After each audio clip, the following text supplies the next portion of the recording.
Good morning, gentlemen. Wonderful time, clear weather. Nice to have a small talk with you all on a complicated topic, but to me it doesn't appear complicated. And I'm reminded basically after seeing the happenings in Pakistan, that famous play by William Shakespeare, Julius Caesar.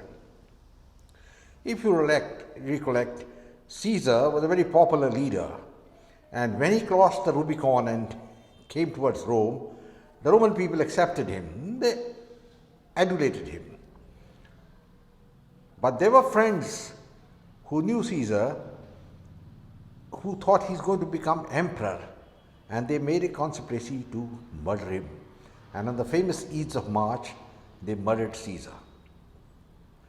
Now here we must remember that the men who murdered Caesar were people whom he knew. Number one. Number two, the conspirators killed him under the guise that he would become the king of Rome, and they didn't want Rome to have a king, they wanted democracy. Now that's a lot of B. Basically there was an inherent fear in their minds that once Caesar becomes king, they will become redundant and they will lose. So to avoid that, they made the conspiracy to kill Caesar. Well, it's a tragedy, but the same tragedy is unfolding in Pakistan.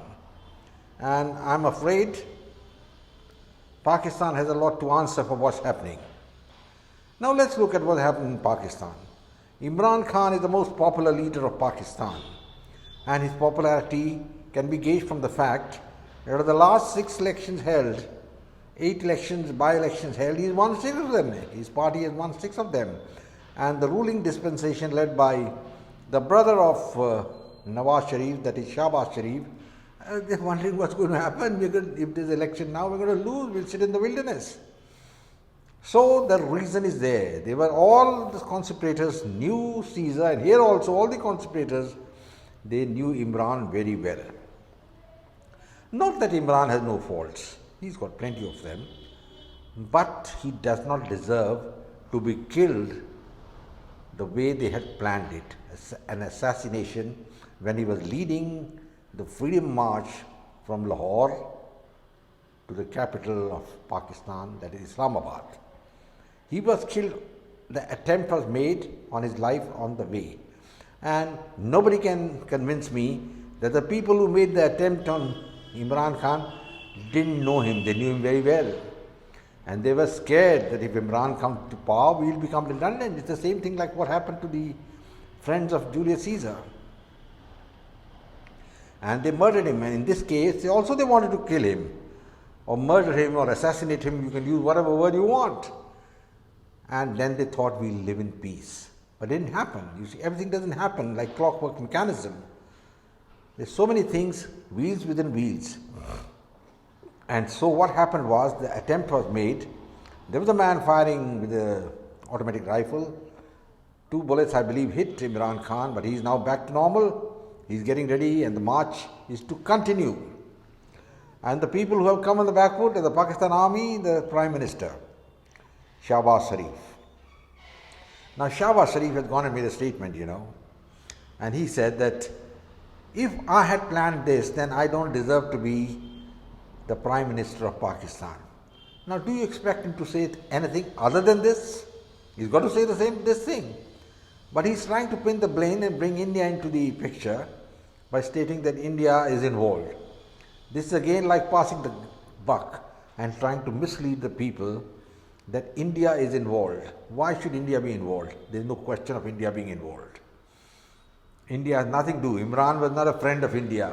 When he was in power, he was anti-India. He refused so many things, like giving the MFN status to India. And he was raising the rhetoric in the international forums against India and Kashmir. So, Shahbaz Sharif is in a weak wicket when he blames India. The fact is, he is the man who stands to gain the most if Imran is wiped out. Because tomorrow, if Imran Khan wins, Shahbaz Sharif will have all the corruption cases opened against him, and he may well spend time in behind bars. After all, you must remember that his brother, Nawaz Sharif, was sentenced to 10 years in jail and he is now absconding. He is holed up in London and he didn't come back to Pakistan. What will he do if he come back? He will be behind bars again. The same thing with Musharraf, the ex-general who actually acted against Sharif earlier when he removed him and got him exiled for 10 years to Saudi Arabia. At that time he wanted to execute him, but Saudis intervened and so the matter ended. But now it's a tragedy, a Shakespearean tragedy. Imran Khan, unfortunately for the dispensation, has survived. And one cannot forget the role of the big brother, the army. The army is omnipotent in Pakistan. Also, it's referred to as the establishment. And the establishment is something which controls everything in Pakistan, right from making tea bags to rockets to planes, everything is with them. They are the biggest single entity, whether it's in the economic field or any other field. And as far as the professional competence is concerned, they're fighting a battle, you know very well what their performance has been. They are unable to fight anywhere. Because they're so much used to a life of luxury, the generals, they lost sight of the principles of war as enunciated by Sun Tzu or by Field Marshal Clausewitz. That is the harsh truth. There's another person to gain in this entire episode, and that's the United States of America. Nobody can convince me that the Americans have nothing to do with this entire removal of Imran Khan and the assassination attempt or whatever it may be. Nothing will be proved. But past records show that the CIA has carried out many assassination attempts. Some of them failed, like they tried to assassinate Fidel Castro so many times, but they failed and Castro died a natural death. So gentlemen, bear this in mind, that the CIA is not like God's own chosen few.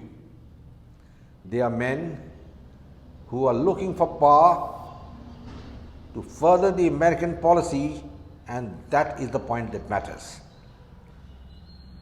Now, what of the future? The future is very dark. I am told there is an inquiry going to be done, but I can tell you today that that inquiry will bring no result. Imran Khan has named 3 persons which are well known, I won't have to repeat it here, whom he accuses of having conspired to get him killed. May be true, may not be true, but an inquiry has to bring out the truth, and it will never bring out the truth. Why? There have been so many inquiries earlier in Pakistan and nothing came out. From the time of Liaquat Ali Khan, Zia-ul Haq, Benazir Bhutto, inquiries, and what was the result? Anything has come out? I'll need to be educated about it if anything came out of them. Because Pakistan is the land of hates. Death stalks that country. The people are violent. Look at the way they go around killing people under the laws of blasphemy, which are there in existence only in Pakistan out of all the Muslim countries in the world. Pakistan is in fact ruled by the god of the underworld, that is Pluto. It's a surprise that Pakistan should have reached this stage. But now what is going to happen further? I'm going to give a guess. I think Pakistan is on the verge of another breakup, a civil war. Until unless they pull up their bootstraps, that is, remove Nawaz Sharif and his brother, imprison them, get the army to get into the barracks and stay there and become professional fighters, and any man who is indulging in such activities is hanged to death, and not innocent persons hanged to death like Zulfikar Bhutto was hanged by the Pakistan army for a crime which he never committed. I remember going through a video some time back in which the last words of Zulfikar Ali Bhutto were recorded, and his last words were, "By God, I am innocent." But that's what happens in Pakistan. Pakistan is the land of hates. Now what's going to be the future? The future for Pakistan is dark. As I said, unless a Muhammad Ali Jinnah comes up, and I don't see any Jinnah on the horizon.